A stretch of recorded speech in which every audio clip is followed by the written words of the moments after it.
തിരുവനന്തപുരത്തുകാരായ നമ്മൾ തിരുവനന്തപുരത്തെ പൊന്മുടിയിലൊക്കെ യാത്ര ചെയ്തിട്ടുള്ളവരായിരിക്കും. പൊന്മുടി പോലെ ഒരുപാട് വ്യൂ പോയിന്റുകൾ നമ്മുടെ തിരുവനന്തപുരം ജില്ലയിലുണ്ട്. അത് ട്രക്കിങ്ങിന് അലൗഡ് ആയിട്ടുള്ള പ്രദേശങ്ങളുണ്ട്, അല്ലാത്ത പ്രദേശങ്ങളുണ്ട്. അപ്പം ഇന്ന് ഞാൻ പോകുന്ന സ്ഥലമെന്ന് പറയുന്നത് കാരിക്കെട്ട് എന്ന് പറയുന്ന ഒരു വ്യൂ പോയിന്റിലേക്കാണ് കേട്ടോ. എൻ്റെ വീട്ടിൻ്റെ ഇവിടെ നിന്നും ഏകദേശം ഒരു 3.5 കിലോമീറ്റർ കാൽനടയായിട്ട് യാത്ര ചെയ്ത് കഴിഞ്ഞാൽ കാരിക്കെട്ട് എന്ന് പറയുന്ന ഈ ഒരു വ്യൂ പോയിന്റിലേക്ക് എത്താനായിട്ട് പറ്റും.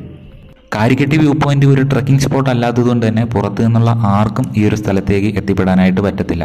എൻ്റെ വീടിൻ്റെ അടുത്തായതുകൊണ്ട് മാത്രമാണ് ഞാനൊരു വ്യൂ പോയിന്റിലേക്ക് എത്തിയതെന്ന് പറയുന്നത്. അപ്പം ഇവിടുത്തെ പ്രത്യേകത എന്ന് പറഞ്ഞു കഴിഞ്ഞാൽ ഇവിടെ ഒരുപാട് മലനിരകളൊക്കെ നമുക്ക് കാണാൻ പറ്റും. അഗസ്ത്യാർകൂടം ഇന്ന് കാണാൻ പറ്റത്തില്ല. ഈ മുമ്പിൽ കാണുന്നത് നാച്ചിയാർമോട്ട എന്ന് പറയുന്ന ഒരു സ്ഥലമാണ്.